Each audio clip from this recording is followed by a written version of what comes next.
Hey guys, welcome to Nerdarchy for Nerds by Nerds. I'm Nerdarchist Ryan, and I am joined by... I'm Ted. And I'm Dave. So today, we are going to be talking about Theater of the Mind. I'm sure there's a fun acronym for that, versus minis and maps. So, just a little discussion here on those two things. Tom. Or no, it's TOTM is what people usually type. Yeah, Totem. Totem. It's like totem. So I know, way back in second edition, before that we were ever really got into the grid system, we were always drawing things on paper. Back when we were off the grid. Back when we were off the grid, we were using D4s as us, and there's actually a time that predates that where we didn't use those either. That's we true. evolved. We evolved to the dice. We evolved to using dice, and really, when we started out, it was completely Theater of the Mind. I think I ran the very first campaign, and then from there we moved into Steve's campaigns. Mm-hmm. And it really was when we moved into Steve's campaign that we realized that there's advantages to mapping out where people are in relation to other people. You're absolutely correct. Because I remember at one point in time, I was playing a mage, and I was always in the back unless I was casting my burning hands, and we were attacked by 9 ogres, and we were positioned in such a way that there should have been like a wall of fighters, and the ogre comes over and attacks me, and I'm like, how the heck did it get to me? I'm in the back, Now, granted, in later editions, this is second edition. In later editions, you have reach, and more than likely, you can probably be hit anyway if you're, unless you're far back. Right. But that being said, when we in AD&D, there was no such thing, as reach per se. Right. Unless you were using like a polearm or something. Right. So we played, Theater of the Mind, and that example is the one that forever came up, and it was soon after that when I was running that I went out to like Home Depot, got a plastic, a see-through piece of plastic, and drew a grid on it. Yeah, with the T-square. Yeah, with the T-square, and then it probably wasn't to any kind of scale or anything. We'd slap that on the table, and we'd use D6s and D4s. Yep. And Kit Kats left over from Halloween's past. Those Kit Kats that came later. Yeah. That was an evolution of the Kit Kat walls. Yeah. Kit Kat walls, boundaries. Mini Kit Kats, because regular size Kit Kats are too thick. It wouldn't work. Yeah. But mini Kit Kats were perfect for nice thick walls. Great building material. And then it also made a great practical joke for when somebody new came to the table. Somebody new came up. Oh, Kit Kats, I love them. Sure, knock yourself out. Yeah, go ahead. Yeah. From like 5 years ago. Yeah, it was classic, that first bite into the Kit Kat. Oh, God. Oh, man. But we used the D4s for players, and we used the D6s for bad guys. We even went like, oh, well, this thing is bigger, so let's use a bigger D6, Yeah, or, Fly, we'd take the Chessex clear dice boxes and put the monster or the player on top of that. But before that, we like I said, we did Theater of the Mind for a while, and for the most part it's okay. You just have those circumstances where there's just too many arguments that I just rather avoid and also, so Theater of the Mind, when you're playing an online game, unless you want to get into all kinds of technological, doing like Roll20 and all that kind of stuff. Like, Theater of the Mind is much more convenient in that instance, because it's just like, well, I mean, how much technological messing around with stuff do I really want to do, and bringing up maps and all that kind of stuff, versus let's just narrate this thing. That's a natural space for it to be. And the other thing too, it depends on the DM. Like, if your DM is kind of dickish, then Theater of Mind really is going to suck even more. Because he's always going to, like, hack and slash the mage or whatever, the character that clearly is not going to be on the front line. The Monster Lover DM is not a good mix with Theater of the Mind. Or that very adversarial Dungeon Master. Yeah. The one who believes it literally is me versus them. Yes. As opposed to the storyteller who's there to provide a challenge and a story, and let the dice decide. The other thing too is with third edition, the game became much more tactical as well. Right. So that's another reason why I feel like we probably moved to using a grid system, as well as a lot of other gamers. Third edition also produced the line of the pre-painted D&D minis, which was a much more economical way of producing them, as opposed to say like the old Ral Partha metal miniatures that had to be assembled and painted. Well, it's not even the price point and all that stuff, but the convenience and like the minis are a time sink if you're going to craft them, like if you're going to mod them or paint them or whatever. It's a huge time sink that unless that's like your love and passion, you're not going to want to do it. So like these little pre-painted like plastic guys are perfect for you get your kobolds, your goblins, your orcs, and you're good to go. You get a little collection of stuff. It's worth mentioning too that like even though I'm going to say 3.5 or third editions when really miniatures took off for tabletop gaming, it did pre-exist. I mean, there's a sub niche of gamers that construct their own terrains, their own dungeons. And their minis, even before the tactical elements of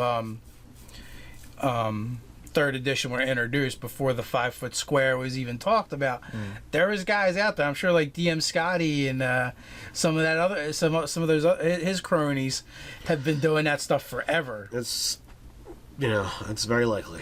And it always amazes me. I'm like they build these elaborate dungeons and then they like cover them and then they like kind of like reveal them as the players. It's like the Fog of War type of thing. Yeah, it's exactly like that. I'm just like, man, I would love to have the time and the ability to do that. Not me. I want to play in the game. I want to have no parts in running it.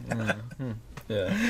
I just like it really is a time situation. I'd love to be able to say, okay, let's create all of these dungeon things, so that when you're actually producing this thing, you can use your bits and bobs and have your pieces and put those descriptive elements right there, so that they can see them, and then when they encounter them, they can ask questions, they can interact with it, as opposed to just you're in this dungeon and you Kit Kat wall it. Yeah, I mean the thing is too with being able to literally see that, like when you're playing a rogue and you're like, a rogue's always looking to break line of sight for stealth, right? And like like if you're in a natural environment or whatever, like there's actually this sort of like a little bit of a debacle with Andrew Armstrong's game for Dawnforge. Yeah, Dawnforge. Because like we were in a natural environment. I guess I don't know, like he thought that I shouldn't have been able to sneak at the time that I snuck or something. I don't know. But we were in a cavern, and like you kind of always assume that there's going to be like chunks of rock or whatever. Well, but maybe it was completely cleared out. Like there was not a. Maybe we're imagining two different scenarios. Well, that's a good point with Theater of the Mind. Is everyone's going to imagine the same scenario differently? Right. Yeah. In real life, at crime scenes, people misremember details. People always tell a different story and see things differently. And I've heard tons of times, I've heard people go, well, I've given a description and then I saw the video footage afterwards and realized I was completely wrong. And I don't know, I don't know how I got it wrong. Well, but it just happens. You know what? Another thing, like, so this is kind of on the tangent of Theater of the Mind. When Ted's character Toll, like you described a giant crashing through the forest, right? Yes. So crashing to us meant it was charging at us, and we're going to have to fight this thing.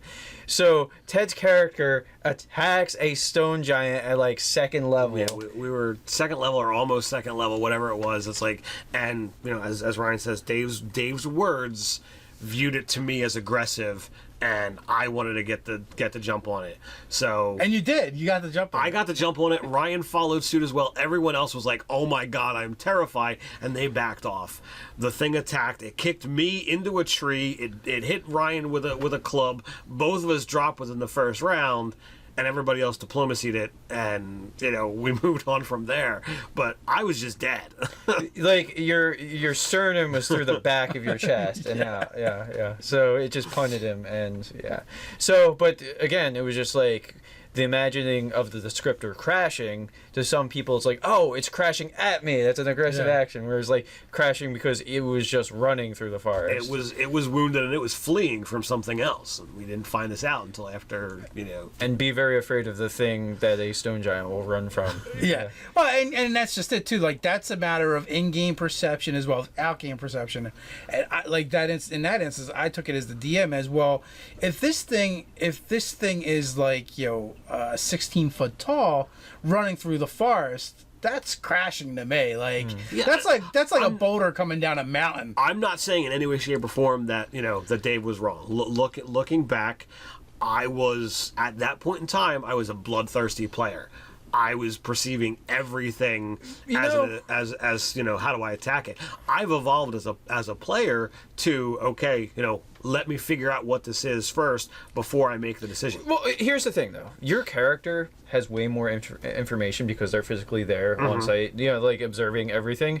So I almost feel like anymore, also as far as growth goes, as GM, if the player is going to make a bad decision, but it might be a bad decision based on not having the correct details. Enough information. I mean, there's like the fog of war where combat's actively going on, and it makes sense that people make bad decisions there. But if they have like a few seconds to like actually figure it out, and it's just for lack of details, like it might have been better on your part to like, well, he's not leveling a weapon at you or anything like that. He's out now running, but he's not running at you. Kind of thing. I mean, I think Dave has evolved as a DM as well since then.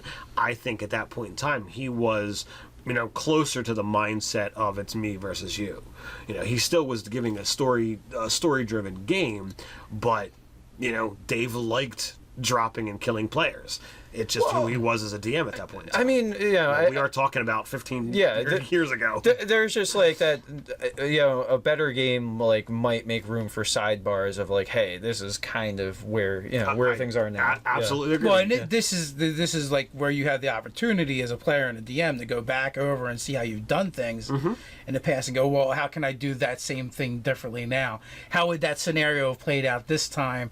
As the player would have asked for more information before dropping the attack die.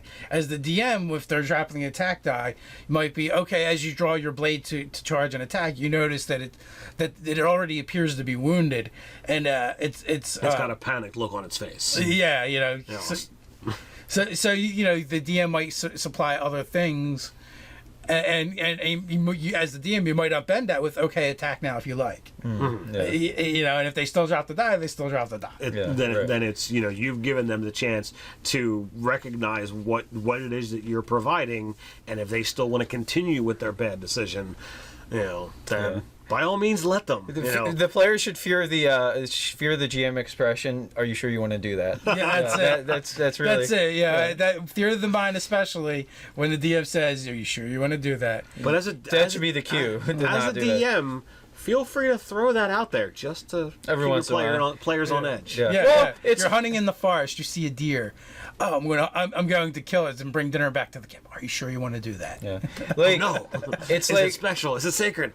It's the Who Wants to Be a Millionaire? Is that your final answer? Is that essentially that's what it is. So I mean, even when we do get down to maps and minis, M&M, if you will, even still, you're probably not going to plot every single tree in detail and stuff like that, and you might want to leave some room for your players. Like, oh, there's some rubble I can hide behind, right, or something like that. Like, leave some room for it because you're not going to put every little shrubbery and and that's where theater of the mind definitely comes in, because it literally saves time. If you have to stop for every kind of encounter or every room of a dungeon to sit there and lay it out, I find it it's absolutely tedious to just be like, okay, well, I'm going to make this 30 foot hallway that you have to walk down that doesn't have any traps, it doesn't have any monsters, but yet the players still have to walk through it, and I've created this dungeon, so I'm going to put it in there. That just becomes, ugh. So our personal methodology is we use our ethos, if you will. Yeah, we use a combination of theater of the mind and minis. So before battle takes place, it's all theater of mind. Once battle starts, it is theater of the mind overlaid on a battle grid with the minis. Yeah, we just want positioning. Like, you Yeah. just want relativity of where things are. So that you know where the monsters are, and if somebody asks for a terrain piece, oh, is there something that I can do there? Try to find a way to say yes. If If it makes sense. Yeah, if it makes sense. If you're on a plane and someone's like, "Oh, is there a huge rock I can hide behind and totally block line of sight?" Well, chances are there's probably not. But if it makes sense, yeah, give it to them. I was imagining airplane, and then there's a rock in the airplane. So yeah. So we're playing the Snakes on the Plane RPG. But if you're going through rocky caverns and someone wants Is there a rock? is there a stalagmite that I can get cover from? Yeah, there probably is. Give it to them. Yeah, and also like area of effect spells, like, because you have questions of like, because I always do the thing like, if I can get 3 to 4 foes per one party member, I'll usually take that gamble. But damn it, I want the information to be able to do that and act on it. Right, So, and theater of the mind, that becomes a lot more difficult. yeah. So Or it's another question. Or I find like when I'm playing theater of the mind, I always have to ask, well, how far away is it again? Or and sometimes I'm asking the same question over and over again Because you don't have a reference to look at. Yeah. Like, yeah. So like sometimes minis, it's just easier. You look, you see it. The information is instantaneous. Yep. So that's definitely one of the benefits. You can count squares, counting squares. So you can count squares That's right. as well. And then drop some toothpicks on the table, and then instantly count and know how many are there too. Maybe. For our Rain Man friends.